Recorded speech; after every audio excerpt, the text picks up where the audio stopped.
Well, you know, this tractor is the heart and soul of our farm. So anytime we move it on a trailer, we're super careful and just make sure that we're as safe as we can be, get there in one piece and come back. I thought I'd make this video so I could share what we go through, and maybe it'll help you if you're thinking about moving your tractor off the farm. Here we go. Hey everybody, welcome to Yellow Dog Farm.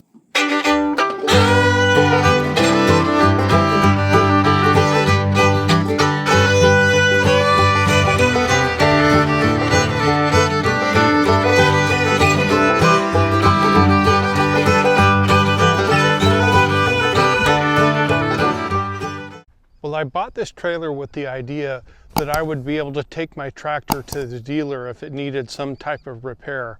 It turns out that there's a ton of mechanics that will come here to the farm and help us out. So we've really taken advantage of that, and we're so grateful for their help. I did use the trailer last weekend to help a friend. She had barrel races at her farm.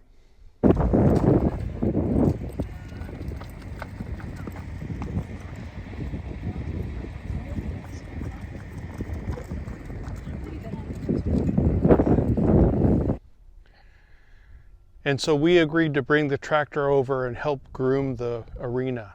Now, all those questions that I had 3 years ago when I bought the trailer popped right back into my head. Is the trailer big enough? How do I secure the tractor to the trailer? And man, how do I get that thing up there? So what I'd like to do is share that with you so that you can look at these things and make sure that your trailer is safe for your tractor and you understand how we hooked up this one. It's a really big deal. You know, one thing I'd encourage you to do before you get started moving heavy equipment like this is find somebody that's done it before and have them help you understand how to do it safely. My friend Chris was kind enough to come over and take me through loading and unloading the tractor several times, and it was a huge help. It gave me a ton of confidence, and I was able to move the tractor by myself with no real issues. So please consider that. It'll really help you a lot in the end, and thank you, Chris. Now, the first thing you want to do is make sure that your trailer is actually capable of hauling your tractor. This PJ trailer that we have here is 23 feet long, it's 8 feet wide and 18 feet of deck space, and as you can see, it's just big enough to haul the tractor. I couldn't haul a tractor and an implement with this setup, but it will get me down the road. Now what you want to do is you want to look at the label here on the trailer and understand what it's capable of. I'll flash a photo here on the video so you can see what I'm looking at.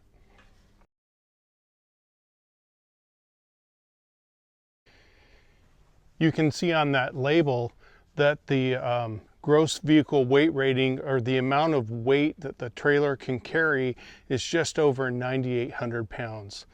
This tractor with the loader and the bucket weighs about 6,800 pounds fully loaded with fuel. So this trailer is more than capable of hauling the tractor. So that's, you know, number one thing to check off the list. You know, one thing I could do is, if I was challenged with the gross vehicle weight rating of the trailer, I could go ahead and remove the bucket and the loader arms, and that'd get another 2,000 pounds off the trailer. So that'd also allow me to load up and make sure that everything was okay. The second thing that you want to make sure of course, is that you also have the right chains that can attach your tractor to the trailer. Now, the chains that we're using are rated for 4,800 pounds apiece, and I've attached the tractor in 4 points, and I'd really recommend that you do the same just for safety's sake. So if you think about that, let's just make it 5,000 to make it really easy math. That'd say about 20,000 pounds of weight capacity for the chains, and the tractor only weighs 6,300. Now, the next really big thing is, of course, making sure that you can bind the chains to the trailer. And I'm going to take a minute and show you these ratcheting binders, because they're a really big deal. Now, when you go into the store, there's going to be two types of chain binders. There's going to be this lever binder, and what it does is it grabs the two pieces of the chain, and then you literally lever this up and tighten the chain. It works, but I'll tell you that it's really a lot harder than getting this ratcheting binder.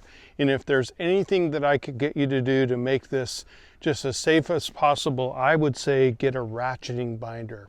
Here's why. These levered binders, believe it or not, these chains will stretch. Your tractor's going to want to move a little bit. It's going to move on the shocks, and you only get one trip to the well with these levered binders. You go ahead and throw it, and is it tight enough or is it not? And then you work your way around the tractor and you do all four, and all of a sudden the chain's loose. Well, then you've got to pop the levered binder off, try and pull with all your might to get the chains tightened up to where they should be, and then throw the lever again. And it's a lot of do-overs, and there's actually quite a bit of force on this lever, and it's quite easily to just hit yourself in the chin with it. So I just can't express how big of a deal these ratcheting binders are. They're worth every single penny. I think I paid $58 a piece for them, and I gladly paid over again and again. It just makes it so much safer to go ahead and bind all these up. So I'm going to go ahead and take this binder off and show you what I went through to get it attached. This dude is always in my business. Doesn't matter what I'm doing.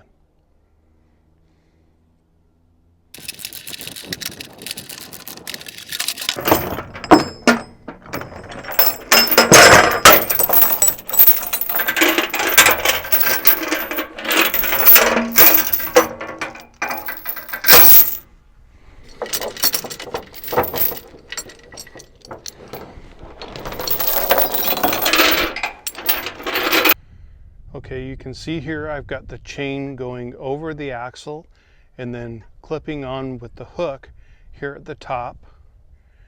And then here on my trailer, you want to wrap the chain around the round metal bar. So I'm going to go ahead and do that. So they only had 20-foot long chains, which was a little bit of a bummer, because I definitely don't need 20-footers. But you can see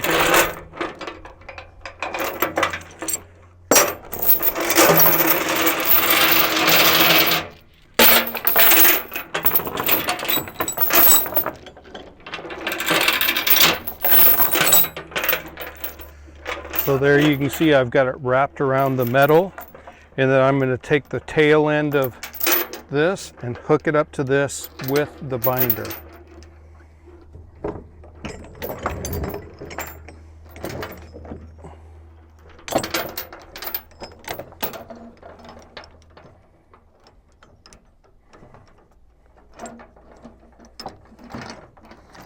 So there we go. And then we'll just go ahead. You can see how, even though I tried to stretch it tight, that it's actually a little bit loose, and I could work really hard to get it on here, or I could just use the ratchet and go ahead and ratchet it tight.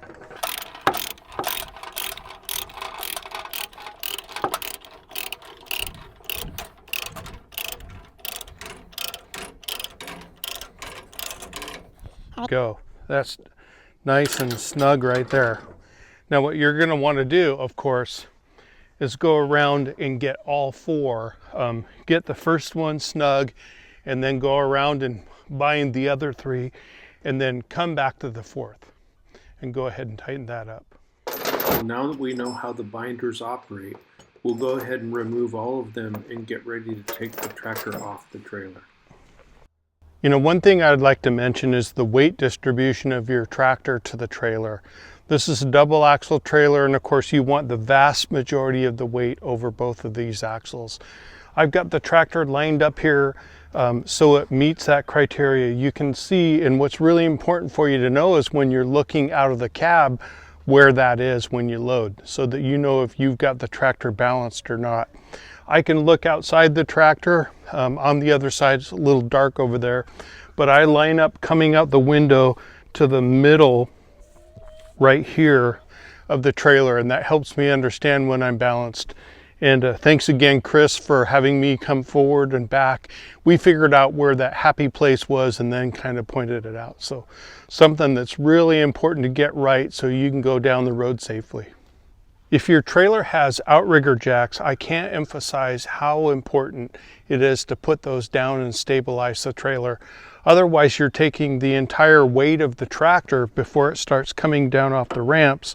It'll be as far away as it can be from the receiver, and it's going to be pushing the tongue up with all that weight times the 18-foot distance. So it's a tremendous amount of weight, and it's a really big safety issue if you have these outrigger jacks to have them down and have some weight against them so you can stabilize the trailer.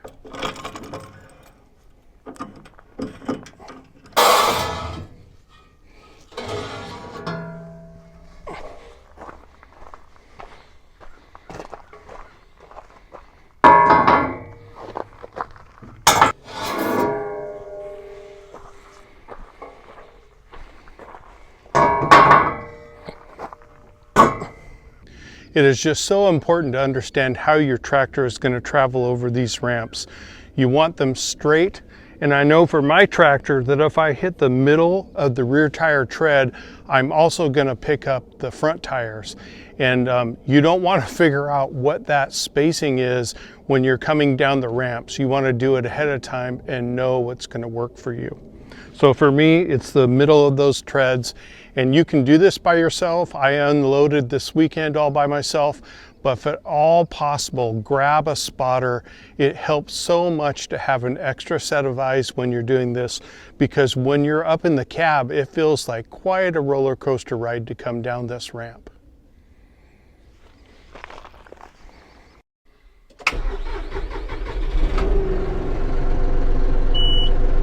One thing you want to think about when you're doing this, hopefully you can hear me over the tractor, is you want to be cognizant of your bucket height. You can see there I'm getting it above the spare tire, but you really don't want it high because it raises your center of gravity. So there we go, taking the tractor, putting it in first gear in reverse. I'm checking with my spotter, and I'm looking out the back window to see how the tires line up. Now I can see the tires on the right real well, but not the left. We good? So I'm just going to come down nice and slow.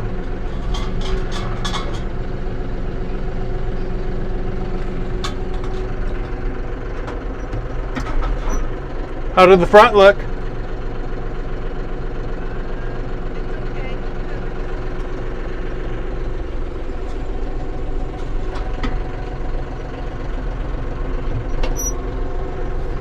And down we go.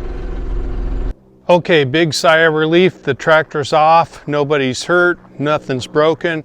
It all went pretty well. I hope this video helped you as you decide how you want to move your tractor. If you do think this would be helpful, please like the video and subscribe to our channel. Thanks so much. We'll see ya.